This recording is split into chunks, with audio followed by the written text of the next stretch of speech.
Tonight, high anxiety. It's very scary, there's police about everywhere. When a flight goes by, you tend to get nervous. Everyone's looking at you. Days off, we're looking out the window. It's very scary at the moment. Why Britain is living on its nerves. Every person that walks to get on board the aircraft, you're looking that little bit more just to see if they're acting in a strange manner. Plus, why we all love golden balls. I'd have like all my team full of David Beckhams. David Beckham is just the gorgeous man in the whole wide world. David Baddiel on David Beckham. I had a dream the other night that I was sitting in this seat and David Beckham scored the most important goal ever. Also, did this woman kill her own children? I did not harm my little boys. Nothing but love them. The doubts about Sally Clark's conviction. If such serious miscarriage of justice can happen in this country to people like us, then no one is safe. The stories that matter to you. Tonight with Trevor McDonald. Don't panic. The truth, the myths, and what Britain really thinks about the war on terror. Good evening. If you're feeling worried and anxious tonight, you're not alone. Our exclusive opinion poll, the first since military strikes in Afghanistan began, reveals that Britain is a nation living on its nerves. But are we worrying more about myths and rumor than the reality of a terrorist backlash? Plus, out with lad culture, in with dad culture. How David Beckham became the perfect role model. That's coming up, but first, tonight's main headlines. President Bush has led a memorial service at the Pentagon a month to the day since the attacks on America. At times, he struggled to hold back his emotions in the presence of the families of the victims and Pentagon workers. He told them, out of sorrow had come resolve. The first cockpit video pictures of this week's bombing runs have been released by American defense officials. This one was said to have been on a surface-to-air missile site. And Admiral Sir Michael Boyce, the head of Britain's armed forces, said the campaign against the Al-Qaeda terrorist network could last throughout the winter and into next summer.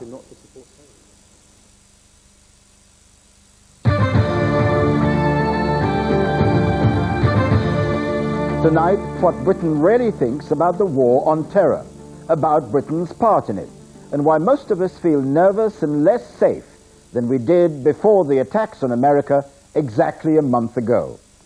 An exclusive Maury opinion poll for this program reveals overwhelming support for Tony Blair, but high levels of anxiety across the nation. Here's Jonathan Maitland. You don't have to look hard for the signs that we're in a high alert situation. Everything that can be done is being done to prevent a possible terrorist attack. Security has been stepped up at all Britain's airports. There are now thousands more police officers on our streets, and steps have been taken to protect our gas, electricity and water supply. There was a lot of nervousness around after September the 11th, obviously, because people were worried about more terrorist attacks. But that's been replaced in some quarters by outright fear, given the events in Afghanistan this week. There's nothing to be gained from panicking, of course, but given some of the messages coming from the government, some people are finding it hard not to. The simple truth accepted right across Europe and I think across the civilized world is this, that we are all targets. We wanted to gauge the real mood of the nation, though, so we asked opinion poll specialists Maury to do a survey for us. We asked people how concerned they were that terrorists would launch retaliatory strikes in the UK, and 61% said that they were either fairly worried or very worried.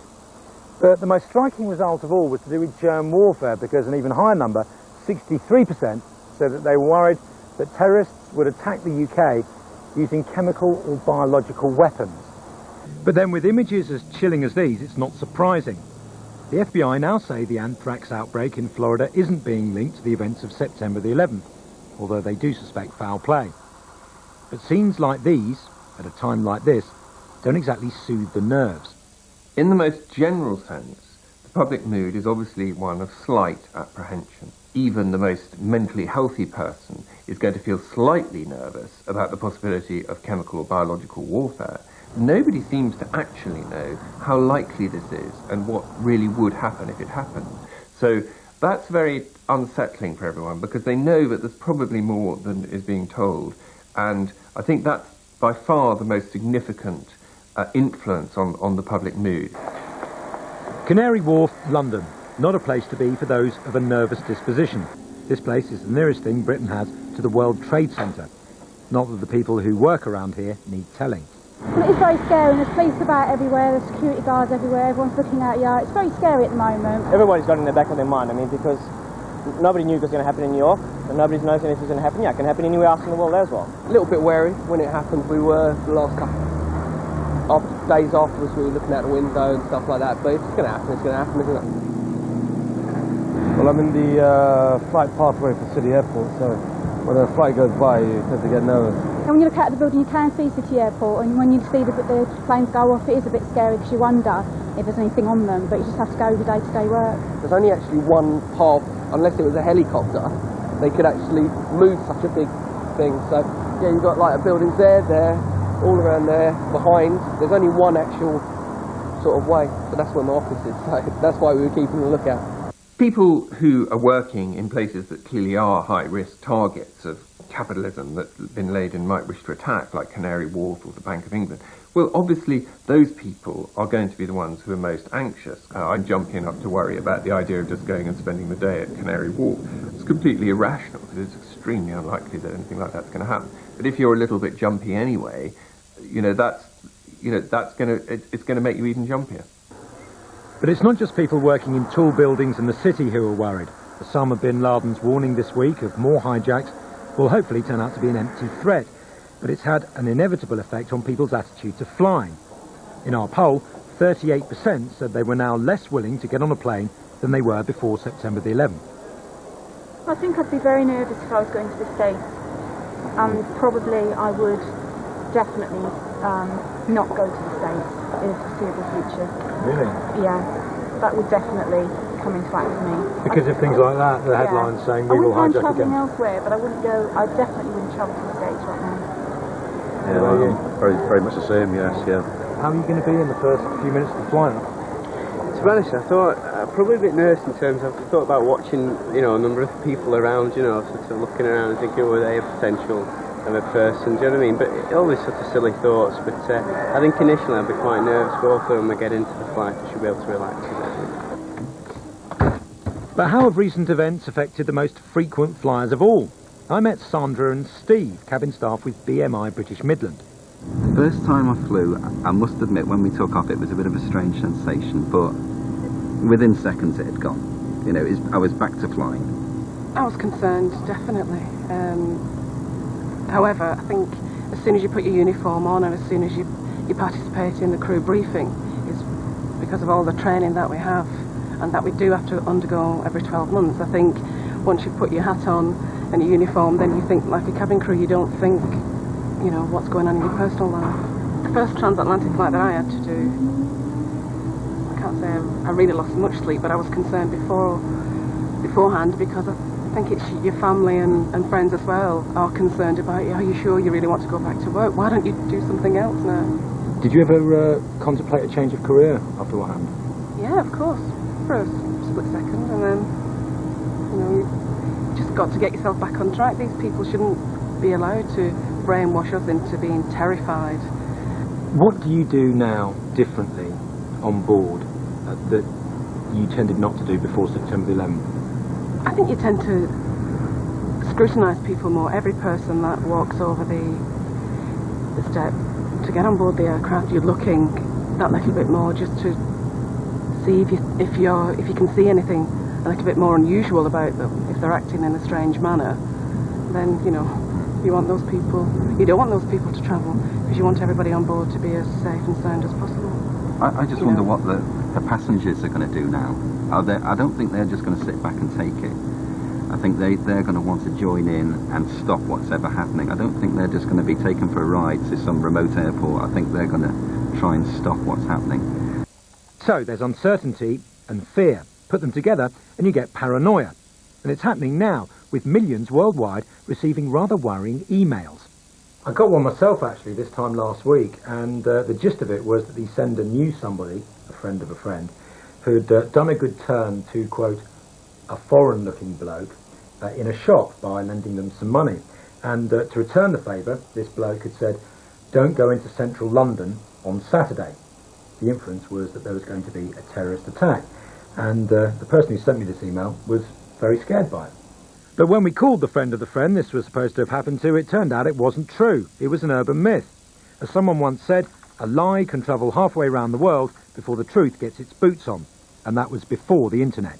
The other myths that spring up where you get these emails going rounds proposing that on a particular day something awful is going to happen, they give us a sense of control. They give us a feeling that we know what's going to happen in the future in a situation where we really are particularly anxious because of our lack of control.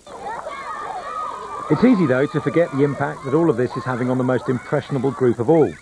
When I went to John Street Primary School in Ellesmere Port near Liverpool, every single one of the kids that I spoke to had been affected in some way. I put some questions on the brainstorm sheet. On the day after the attacks happened, we were sitting in the classroom and we're near Liverpool Airport and a plane came over quite low and it was quite noisy in the sky. And I think the children were sort of, oh my goodness, this is it, you know, the planes are coming to get us. We were having a class discussion in the corner, they stopped working, they looked out of the window, some of them stood up, you know, how low is it coming? I mean, it certainly did have quite a... So there was real fear in the air? Yeah, definitely. Have you been a little bit scared this week? Why? In case they actually bomb us here, I just feel scared in case they do. Have you been having bad dreams or anything like that? Yeah. What have you dreamt about? That I was at Colwyn Bay and my dad was going to get the car and then all these people were handcuffing the police and our police and then Osama bin Laden killed my mum and then he shot me. I've had nightmares about it and I've thought about it in class and out of school. What nightmares have you had? Nightmares that Afghanistan win the war and things, and that they bomb Ellesmere Port in England and that is stuff. I had a bad dream about it come over here and my mum died and I was crying in my sleep and it was that Americans. I went to see my mum. Did she make you feel better? Are you still having those bad dreams? I'm trying to get them out of my head. I'm trying to think of good things for you to sleep. Like what? Girls.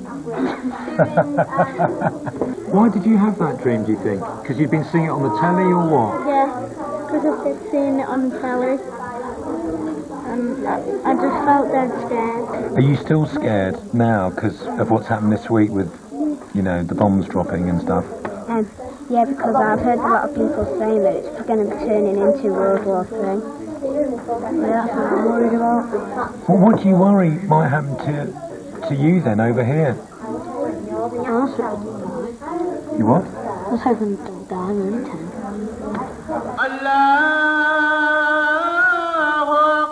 But for these Britons, the terror is real, not imagined. Shafiq. Hi, Jonathan. Nice to meet you. Thanks for showing us around. Nice to meet you. Taking the time. Come on, follow me. Mohammed Shafiq worships at this mosque in Bolton. Get shoes off as soon as we get in. Whoops. Hole in the sock, I'm afraid. Shouldn't be saying that. Days after the attacks in New York, it was firebombed. Shafiq's two sons were there at the time. And what was it? Was it a bomb? It was a petrol bomb. And the fire brigade came, obviously, and put the fire out from outside. How bad could it have been? I mean, was anybody injured? No, this is what I'm saying. Thank God there was nobody injured. Had it been at 7 o'clock, there's children here as young as 5, and sat right in front of the windows, and the shrapnel from the glass would have certainly hurt a lot of children. Allahu Akbar. In my view, the people who threw the bomb are no less terrorists than the terrorists who blew up the Twin Towers. You know, and this was an act of terror too. My children were absolutely terrified. I leave my children in the house of God, and now I don't know whether they're safe. Shafiq wanted me to meet his boys, Bilal and Omar, so he invited me back to his family home for a curry, cooked by his wife, Musara. I was in the mosque, I was sitting next to the windows, and I heard a fist bump, and a window in the other room smashed, and we all went to see what happened, and we heard another bomb. And everybody ran out, and my legs were frozen, and I was stuck there. And somebody helped me out and took me outside. Well, because you were so scared. What did you think was happening when you heard the noise? Well, I thought somebody threw a bomb because of what happened in America. I was shaking when I was running outside, and I kept on worrying about what's going to happen next. We don't give any trouble to anybody. We stay in peace and we don't want any trouble. It's frightening. Whenever I take my children to mosque now, I leave them there. And I think to myself, I hope they're safe in that mosque, because we don't know if it's going to happen again. For the foreseeable future, we're going to have to get used to living with fear. But with luck and vigilance, we should have a pretty good chance of stopping terrorists prepared to risk everything. But it won't be easy. Not for nothing is it being said that we're now living in a new age, the age of anxiety. Jonathan Maitland. And two more results from our poll. Almost half the people interviewed believe the events of September the 11th are more likely to push Britain into recession. But 44% say they'd be prepared to pay more income tax to support the war effort. Coming up, England's glory. David Baddiel on the importance of being Beckham. From this seat, I saw one of the most important goals in English footballing history. And now, I've found out what makes golden balls tick. That's next on Tonight.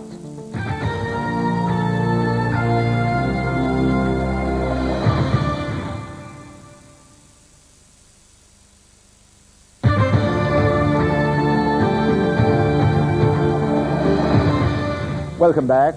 For one glorious moment last Saturday, the spirits of a somber nation were lifted by the brilliance of one man. The nation was England, and the man was, of course, David Beckham. The goal that propelled England into the World Cup finals lifted Beckham onto another level. Our special guest reporter, David Baddiel, explains why Captain Fantastic is now more than just a sporting hero.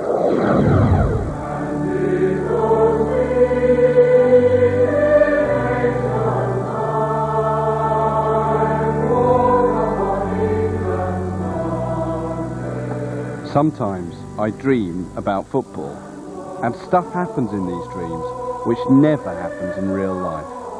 Never. Please, please, Bex, come on, save us, please, and he did.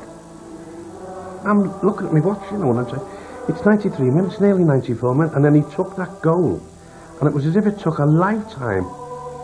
It was like in slow motion, and it went into the net. And I'm screaming and jumping up on my own. My feelings about David Beckham now, he's gone.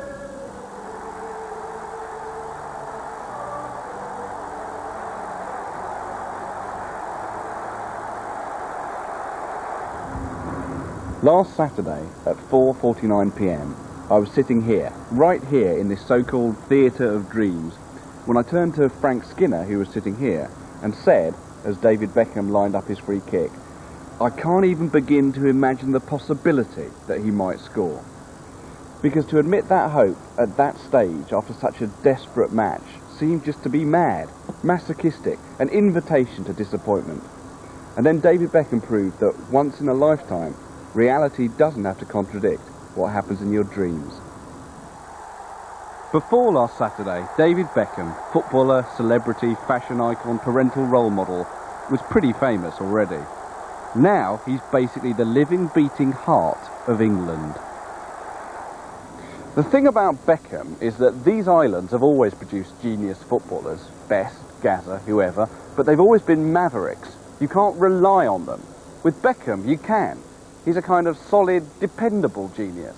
He doesn't drink, he doesn't get injured, he doesn't crack up, and he doesn't get sent off. Well, not anymore.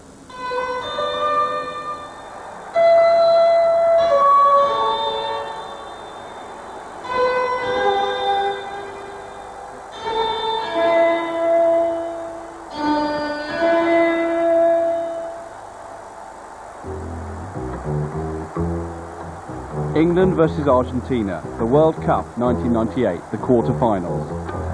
Wait a minute, he's taking another card out for Beckham. It's a red card for David Beckham. Oh, no. David saw red, England lost, and an angry nation decided he had to pay.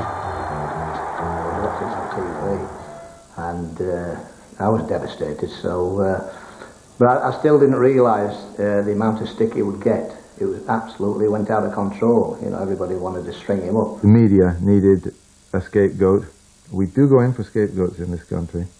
And poor old Bex took it. And it went on for a long, long time. That, allied to perhaps jealousy of his increasingly high profile, the fact that he was married to a pop singer, and that all turned out into a rather unpleasant mixture. And I think Beckham's triumph over that has been arguably greater than any of his footballing achievements. Have you heard what the crowd shouting? Bastards, bastards, bastards, they shouldn't be shouting at me. They should be shouting at you. And you know why? Because it's half time and we're 2-0 down to the Mexicans. Wrong with it. He calls me Mr. Bastard. And I call him, well, I won't say what I call him here actually, but no, I would have just said to him, now, come on, son, don't let things get you down. If the crowd turn on you, just think of St. George the Dragon and the flag, and then put your two fingers up to them and carry on with the game. And he took that advice, and it stood him in good stead. Everyone was down on Beckham then, and not just on the terraces. Everyone was convinced his career was over. Well, almost everyone. All the fat blokes in pubs saying, yeah. But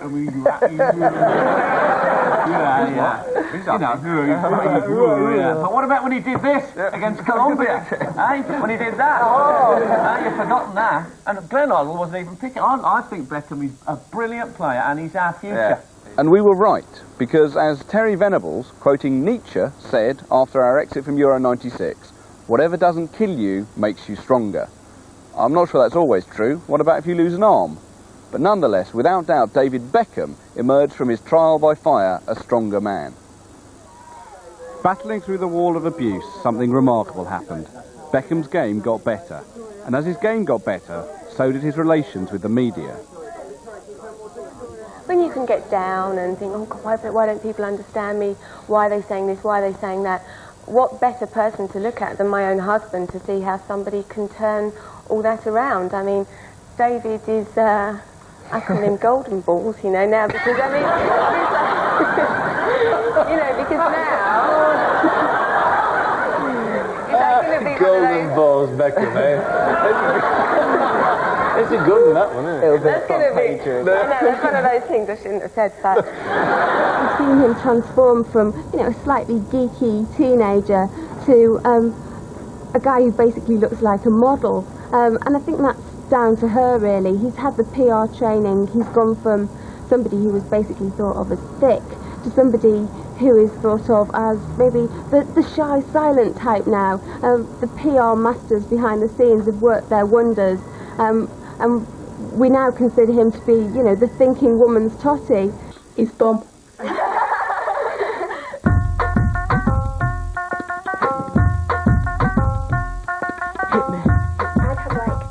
All my team full of David Beckham. It's just like all number 7, all Beckham. David Beckham is just the gorgeous man in the whole wide world. How can anyone not like him? Suddenly, David Beckham stood for everything that was good about the modern male. We found that Beckham was the real role model for the new father. So in the past, a dad was someone who walked around telling people to turn the light switches off and not to waste the immersion heater, essentially a miserable character, poorly dressed. And here was Beckham, a rather glamorous figure, exciting life, and a fantastic dad and faithful partner. Beckham has rendered the loving, long-term relationship cool again. He's a new role model for men who's taken their minds away from leaping from bed to bed in order to bolster their egos, something much more meaningful and long-term. England captain Beckham. 3 words not many of us would have put together a year ago, but a decision that has proved inspirational, leading his country from the bottom of its group to certain qualification. if England could just beat Greece at Old Trafford. By his side on Saturday, 6-year-old mascot for the day, Kirsty Howard. Terminally ill with a heart defect, she fulfilled her dream of meeting her footballing idol. We found out on Kirsty's birthday, the 20th of September, that she was going to lead the England team out. It was a brilliant feeling.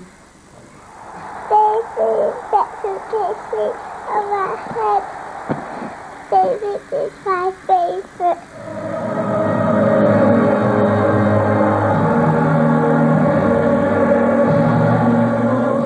Kirsty definitely gave England the luck they needed that day. It wasn't a great game in football terms, but in terms of theatre, it was the best you're ever likely to see.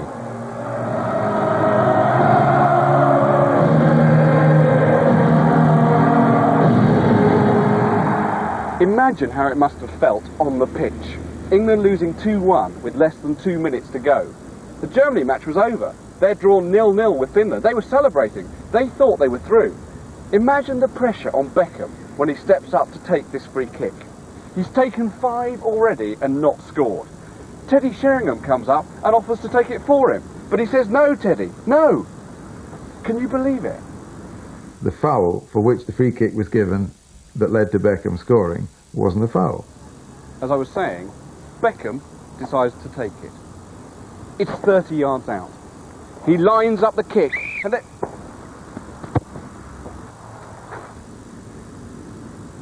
Beckham, with his approach, he ran up about 45 degrees to the ball, running towards the corner flag, planting his foot, pointing at the goalkeeper with hips turned away from the direction where the ball's going to go, and then rotating the hips through the shot to give it power, and then bringing his right leg through, up and round the ball to put the spin on it needed to take it away from the goalkeeper.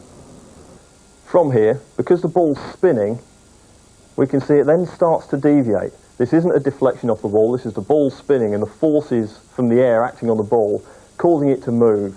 And the further it goes, the more dramatic that spin becomes, the more effect it has, and we can see the ball now arcing away towards the right-hand corner. Goalie's off balance, he's not going to get there. In order to work out how far the ball would have gone had it been travelling without any spin or air resistance, we have the following equation.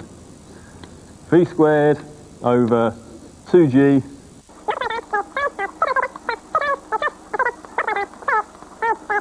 plus 2gh over v squared.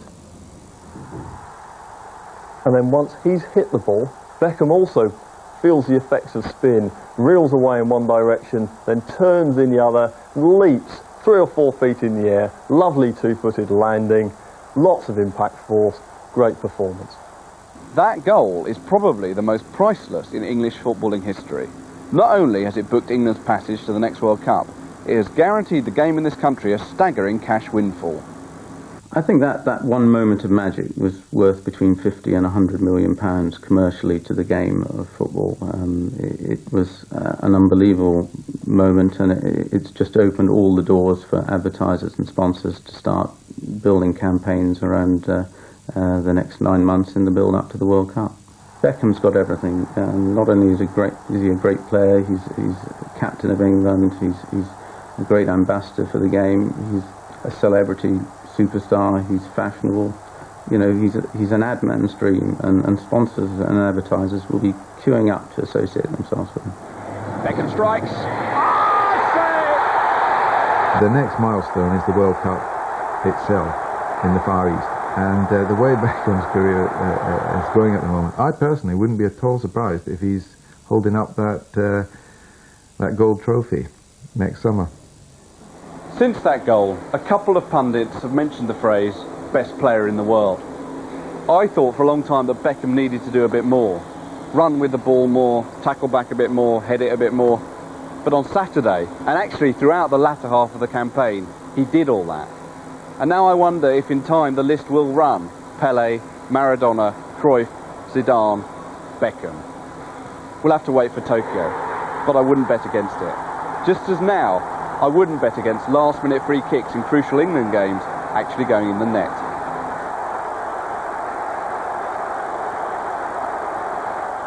David Baddiel on the phenomenon that is David Beckham.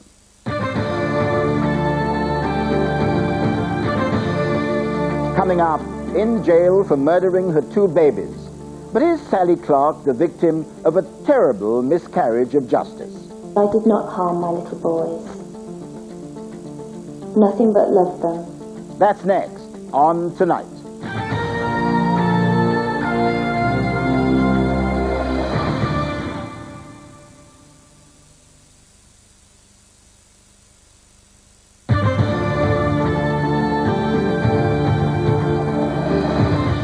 Welcome back. For the last 2 years, Sally Clark has been behind bars, convicted of an unthinkable crime, murdering her 2 baby sons. But tonight, in a special investigation, we reveal mounting concerns about the safety of that conviction. Fiona Foster reports.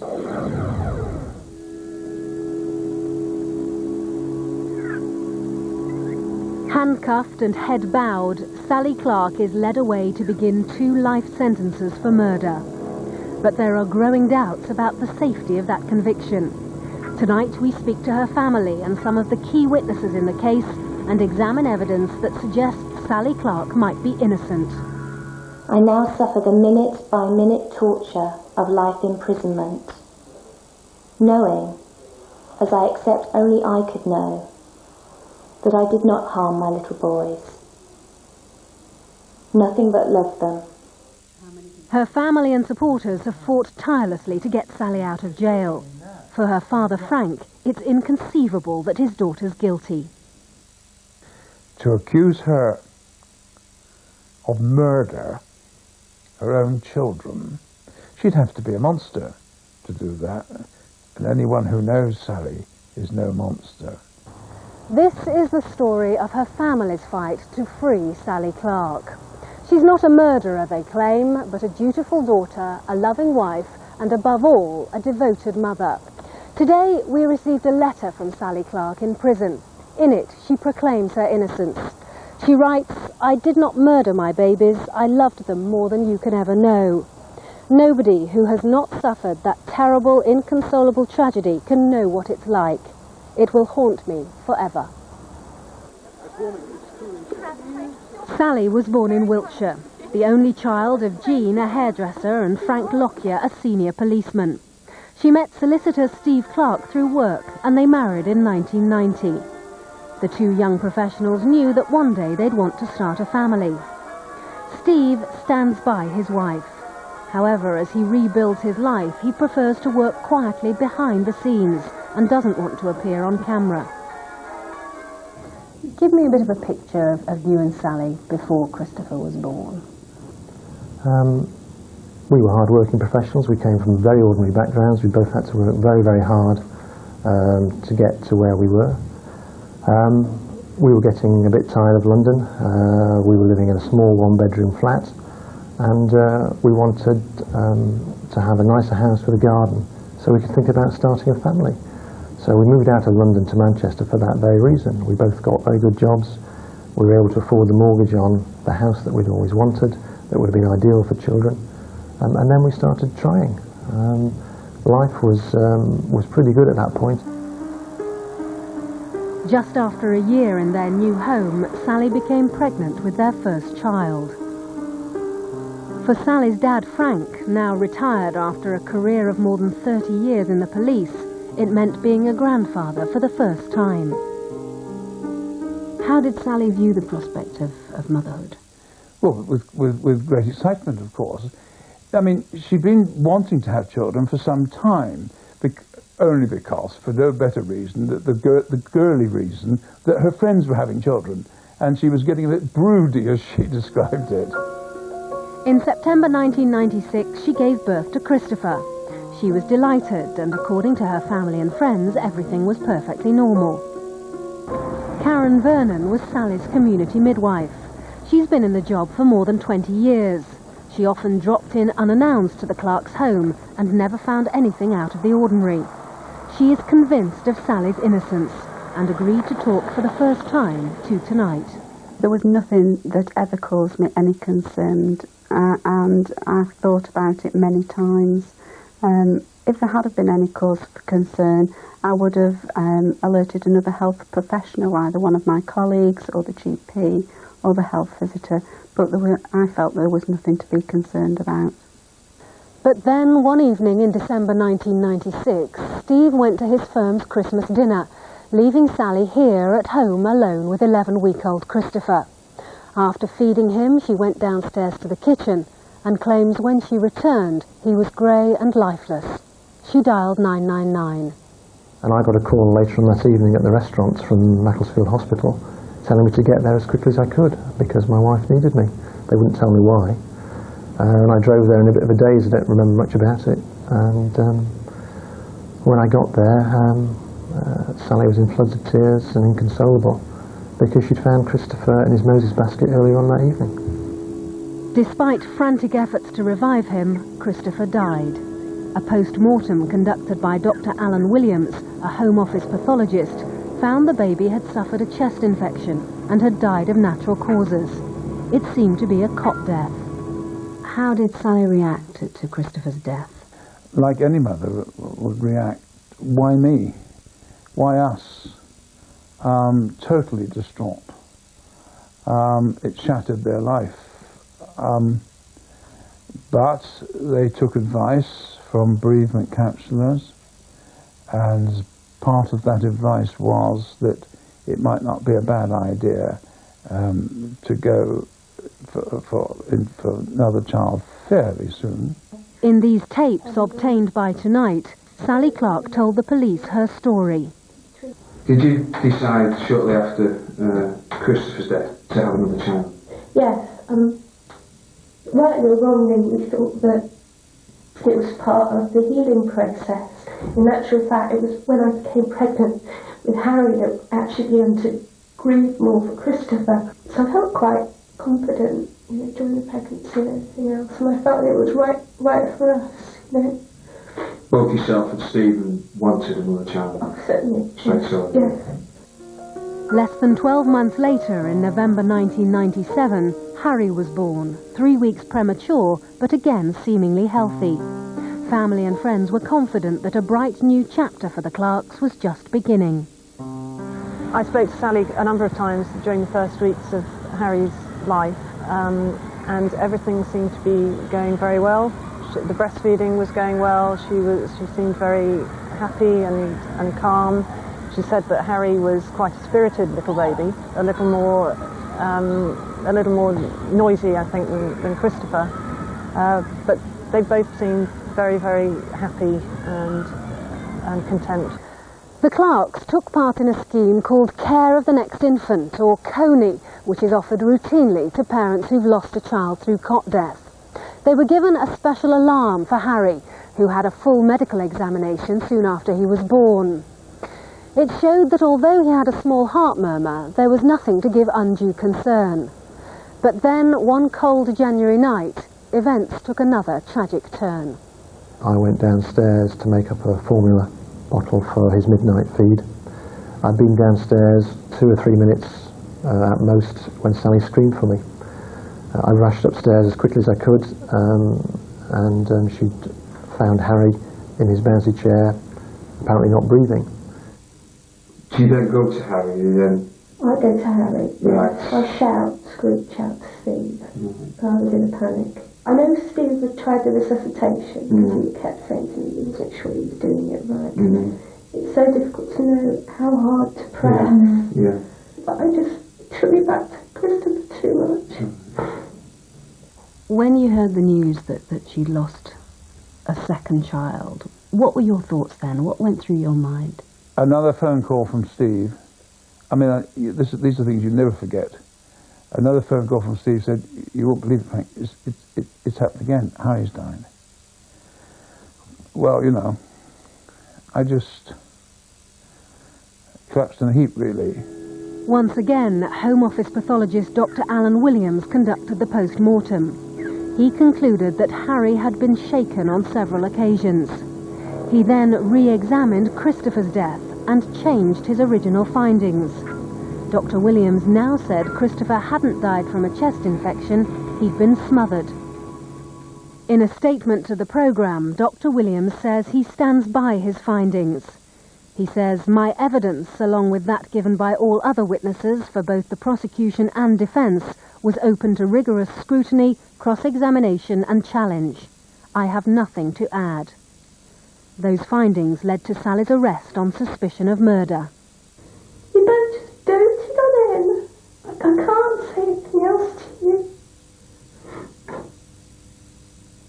I just can't believe this is happening to me, because it's been the worst 4 weeks of my life. I never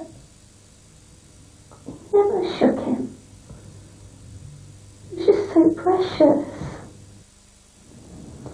Did you consider the possibility that Sally might have harmed your children? I'd be lying to you if I told you it hadn't flicked through my mind for one very brief moment. But it was dismissed immediately. She didn't hurt our children, she loved them. Sally Clark's trial was to open here at Chester Crown Court in October 1999. Sally, according to the prosecution, was a selfish, career-obsessed depressive who viewed her babies as a hindrance. The Crown claimed there was strong circumstantial evidence pointing to her guilt. She'd been alone with Christopher and Harry when they were discovered lifeless, and both babies had died at around the same age and even at around the same time of day. But there were profound disagreements at the trial over the medical evidence. Did it really show that the children had been shaken or smothered? Professor Phil Luthert is a top eye specialist. He was an expert witness for the defence and examined Harry's eyes. So tell me what we've got here. Well, these are two photographs. They're both of retina. And this is the front of the retina, this is the back, and this is from Harry's eye. And these are layers of cells that form the normal retina, and there are no red blood cells in this retina at all.